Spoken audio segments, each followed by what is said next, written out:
مجھے یاد ہے میں اور میرا ساتھی جب ہم کاروبار کرنے لگے مفتی تقی عثمانی صاحب کے پاس گئے، حضرت ہم کاروبار کرنا چاہتے ہیں، اور آپ نے فرمایا 3 کام کر لو۔ نمبر 1، جو بھی کاروبار کرنا ہے جیسے بھی کرنا ہے اس کو لکھ لو کہ کن کن چیزوں کے کرنے پہ کون کون سی بنیادوں پہ یہ کاروبار ختم ہوگا، یہ پہلے لکھو۔ نمبر 1۔ نمبر 2، اس بات کا عزم کرو کہ ایک دوسرے کو دھوکہ نہیں دو گے، اس بات کا عزم کرو۔ نمبر 3، اس بات کی نیت کرو کہ اس کاروبار سے ہم نے مسلمانوں کو نفع پہنچانا ہے۔ یہ کہاں سے لاؤں میں؟ یہ بات تو میں نے کبھی سنی ہی نہیں۔ اچھا اگر سنی بھی تو مجھے یہ پتا ہی نہیں کہ میں نے یہ کاروبار کیسے کرنا ہے کہ میں بھائی کو نفع دوں اس سے۔ میں تو کر ہی اس لیے رہا ہوں کہ ان کا مال اپنی جیب میں ڈالوں، میں تو یہ کام کر ہی اس لیے رہا ہوں۔ تو فرمایا یہ 3 کام اگر تم نے کر لیے تو تم دونوں کا تیسرا پارٹنر اللہ ہو جائے گا۔ مجھے آج بھی مفتی صاحب کی یہ بات یاد ہے، تمہارا تیسرا پارٹنر اللہ ہو جائے گا۔ ان تینوں چیزوں میں سے کسی ایک کو بھی چھوڑا، سب سے پہلے تمہیں تمہارا تیسرا پارٹنر چھوڑے گا۔ اللہ کی قسم، اللہ کی قسم، اگر اللہ کاروبار کر رہے ہونا تو اتنے مزے سے کاروبار ہوتا ہے کہ بتا نہیں سکتا، اور اگر خود بیٹھنا پڑ جائے تو یقین کرو چھٹی کا دودھ یاد آ جاتا ہے۔ اللہ کر رہے ہوں تو ہوتا رہتا ہے، ہوتا رہتا ہے، ہوتا رہتا ہے، ہوتا رہتا ہے۔ اور اللہ رب العزت کس بنیاد پر پارٹنر بنتے ہیں؟ اگر وہ کاروبار محمد صلی اللہ علیہ وسلم کے طریقوں سے ہو رہا ہے تو اللہ پارٹنر بن جاتے ہیں، خود چلاتے ہیں۔ کیا کیا کچھ بتاؤں میں آپ کو، کیا کیا کچھ بتاؤں۔ ایک دفعہ کیا ہوا، ہم لوگ نئے کام شروع کیا، اور کپڑے کا کام نہ مجھے آتا نہ ان کو آتا، ٹھیک ہے۔ اب دونوں ہم پیٹرن کاٹ رہے، پیٹرن جو کاٹا کپڑوں کا، شلوار قمیض کا پیٹرن کاٹا تو پیٹرن چھوٹا کٹ گیا۔ اب سر پکڑ کے بیٹھ گئے، میرے پاس تو پیسے تھے نہیں، جتنے پیسے تھے وہ میں نے لگا دیے، ٹھیک ہے۔ ہم تو ویسے بڑی مشکل میں تھے، گانا وانا تو تھا نہیں زندگی میں۔ سر پکڑ کے بیٹھا ہوا، یا اللہ اب یہ کس طرح گاڑی چلے گی، یہ کیا ہو گیا، کیا ہو گیا۔ مولوی عبد المجید صاحب سامنے بیٹھے ہوئے، بنگلہ دیش سے تعلق ہے ان کا۔ تو ہمارے پاس ایک ساتھی آئے ایک پارٹی کو جو کہ بنگلہ دیش سے تھی، ہمارے بنگالی ساتھی تھے کچھ، اور انہوں نے کہا جی کہ آپ لوگ کپڑے کا کام کرتے ہیں؟ ہم نے کہا جی بس کرتے ہیں، کرنے سے پہلے ہی پتہ نہیں کیا ہو گیا۔ ہاں جی، تو انہوں نے کہا بھائی سنو بھائی، ہم کو بنگلہ دیش کے لیے کچھ شلوار قمیض چاہیے، لیکن پیٹرن تھوڑا چھوٹا چاہیے، مل جائے گا؟ ہم نے کہا جی چھوٹا پیٹرن کاٹنے میں تو محنت تھوڑی زیادہ ہے، پیسے تھوڑے زیادہ لگیں گے۔ اور انہوں نے کہا ہاں جی پیسوں کی پرواہ نہ کریں۔ تو وہ چھوٹا پیٹرن کاٹ کے سی کر ہم نے وہ سارا کا سارا ان کو دے دیا۔ اللہ نے جہاں پر پاکستان میں جو ابھی بیچتا میں وہ 1000 کرتے پروفٹ کے ساتھ بکا کے ہم دونوں پوری رمضان مکھیاں مارتے رہے، کچھ کرنے کوئی نہیں تھا۔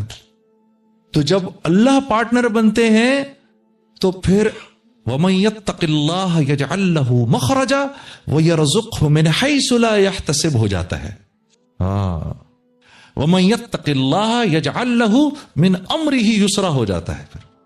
وَمَن يَتَّقِ اللَّهَ، اور اللہ میرے سے جو ڈرے گا، یکفر عنہ سیئاتہ ویعظم لہ اجرا، جو میرے سے ڈرے گا اس کو اللہ کی طرف سے، اللہ کہہ رہے ہیں جو میرے سے ڈرے گا 4 انعامات دوں گا اس کو، 4 انعامات دوں گا۔ سب سے پہلا یہ ہر مشکل سے نکال لوں گا اس کو جو مجھ سے ڈرے گا۔ یا اللہ، اے اللہ آسان بھی آسان نہیں اگر آپ اس کو آسان نہ کریں، اے اللہ آسان بھی آسان نہیں اگر آپ اس کو آسان نہ کریں۔ اللہ فرما رہے ہر مشکل سے نکالوں گا، یجعل لہ مخرجا ویرزقہ من حیث لا یحتسب۔ یہاں آ کے پھنس جاتا ہے آدمی، ادھر آ کر آدمی پھنس جاتا ہے۔ رزق وہاں سے دوں گا جہاں سے تو تصور بھی نہیں کر سکتا۔ اب کیا بولوں میں اس کے بارے میں؟ اللہ کہہ رہے تو تصور بھی نہیں کر سکتا، میں کہہ رہا ہوں نہیں اللہ ایسا کر، میوزک میں بعد میں چھوڑوں گا، پہلے تو ایسا کر میرے سارے سسٹم ٹھیک کر ادھر۔ یا اللہ پہلے بچہ دے دے، شادی بعد میں کروں گا۔ یا اللہ پہلے پیٹ بھر دے، کھانا بعد میں کھاؤں گا۔ پہلے پیاس بجھا دے، پانی بعد میں پیوں گا۔ میں اللہ کو یہ کہتا ہوں۔ اللہ کہہ رہے ہیں دنیا دارالاسباب ہے، پہلے کر پھر کر دیں گے، پہلے کر پھر کر دیں گے۔ ہم تو اس کے بغیر بھی کر سکتے ہیں، لیکن دنیا دارالاسباب ہے، پہلے بات مان پھر کریں گے، بات مان پھر کریں گے۔ ہاں ہم کہتے ہیں نہیں پہلے کر پھر کریں گے۔ یا اللہ دوائی بعد میں پہلے صحت دے۔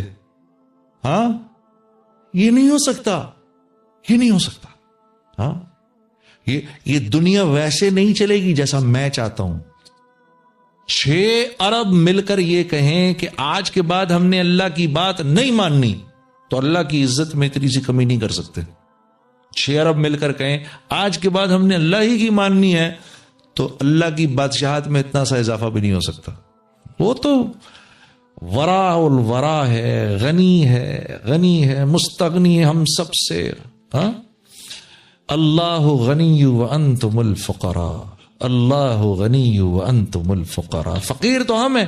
1 سیکنڈ کے 1000ویں حصے میں بھی اللہ ہم سے نظر ہٹا لے، سارا نظام برباد ہو جائے، ہم تو کہیں کے بھی نہ رہیں. سوتے وقت تک میں تو بھولتا نہیں ہم کو، ادھر سے ادھر، ادھر سے ادھر، ادھر سے کڑوڑ نہیں تو ہاتھی سو جائے میرا.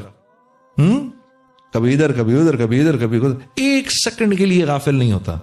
میری کون سی ایسی ضرورت ہے جو پچھلے 50 سال سے اللہ پوری نہیں کر رہے؟ آپ سوچو، ہم سب سوچیں، بچوں آپ بھی سوچو، آپ کی کون سی ایسی ضرورت ہے جو پوری نہیں ہو رہی؟ ہاں، یہ جس آنکھ سے آپ دیکھ رہے ہیں، آپ اس آنکھ سے نہیں دیکھ رہے، اس میں اللہ کا امر ہے جس سے آپ دیکھ رہے ہو. آپ جاؤ کسی نابینا کے پاس جو ہمارا بھائی دیکھ نہیں سکتا، آپ اس کو بولو آنکھ دیکھتی ہے، وہ کیا جواب دے گا؟ بھائی آنکھ تو میرے پاس بھی ہے. آنکھ سے نہیں دیکھا جاتا، اس میں اللہ کا امر ہے، آنکھ تو دیکھو میرے پاس بھی ہے. آپ کسی بھائی کے پاس جو بول نہیں سکتے تو وہ کیا کہیں گے آپ سے؟ آپ ان کو کہو زبان بولتی ہے، وہ کہے گا نہیں یار نہیں، زبان نہیں بولتی، یہ دیکھو میرے پاس بھی ہے. اس میں اللہ کا امر ہے، چھپا ہوا امر ہے جو بولتا ہے.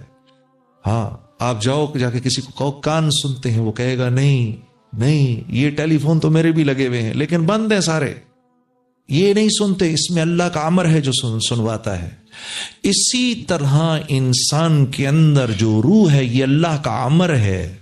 یہ جب نکل جاتی ہے تو انسان بیکار ہو جاتا ہے، میرے اپنے ہاتھ میں ہے کیا. اسی طرح یہ گھر ہے، اس میں امن سکون اللہ کا امر ہے. یہ جب تک اللہ کا امر رہتا ہے یہاں سکون رہتا ہے. جب اللہ اس امر کو اٹھا لیتے ہیں تو بڑے سے بڑے محل کے اندر بھی لوگ ایک دوسرے سے نفرت کرتے ہیں. اسی طرح لوگوں کے دل آپس میں جڑے ہوں، محبتیں ہوں، یہ اللہ کا امر ہوتا ہے. اللہ دلوں کو جوڑ دیتے ہیں. جیسے بلال حبشی حبشہ کے رہنے والے تھے، ہاں، اور وہ صہیب رومی روم کے رہنے والے تھے، اور سلیمان فارسی فارس کے رہنے والے تھے. اور ہاں یہ دیکھو یہ شیخین یہ تو مکے کے رہنے والے ہیں، اور ان انصاری صحابہ کو دیکھو یہ تو مدینے کے رہنے والے ہیں. لیکن اللہ رب العزت کا امر تھا ان کے دلوں کو جوڑنا ہے. قرآن میں کتنی یمنون علیک ان اسلموا قل لا تمنوا علی اسلامکم بل اللہ یمن علیکم ان ہداکم للایمان ان کنتم صادقین. کیا بات ہے یہ میرے نبی، ان سے کہیں زیادہ باتیں نہ کریں. ہاں، کہ انہوں نے آپ پہ کوئی احسان نہیں کیا، آپ نے ان پر احسان کیا ہے. ہم نے ان پر احسان کیا ہے کہ ان کو دین کا وہ دے دیا تاکہ ان پر رحم کریں، دین کی سمجھ دے دی تاکہ ان پر رحم کریں، ان کے دلوں کو جوڑ دیا. ان کو بولیں یہ کسی زعم میں نہ رہیں. اور یہ کن کے بارے میں آ رہا ہے؟ صحابہ کے بارے میں آ رہا ہے. ان سے کہو یہ کسی زعم میں نہ رہیں کہ یہ کوئی آپ پر بہت بڑا احسان کر رہے ہیں. ہم نے کیا جو کچھ بھی کیا ان کے لیے. تو اگر دل پھٹیں گے تو اللہ کی مرضی سے پھٹیں گے، دل جڑیں گے اللہ کی مرضی سے جڑیں گے. جب آدمی اللہ سے معافی مانگتا ہے اللہ خوش ہو کے دلوں کو جوڑ دیتے ہیں. ہاں، جب آدمی بے باک ہو جاتا ہے، بار بار بار بار بار اللہ کو آنکھیں دکھاتا ہے، پھر چھوٹا سا اللہ کی طرف سے حال آتا ہے. اور مہاجرین کی جماعت، مہاجرین کون ہے؟ مہاجرین کون ہے؟ یہ ٹاپ براس سے کہہ رہے ہیں اللہ کے نبی، سابقون الاولون سے کہہ رہے ہیں. جو ٹاپ براس بیٹھی ہے سامنے ان سے کہہ رہے ہیں، جو کہ مر مٹنے کو تیار ہے، سب کچھ چھوڑنے کو تیار ہیں، جن کی اللہ تعریفوں پہ تعریف کر رہے ہیں.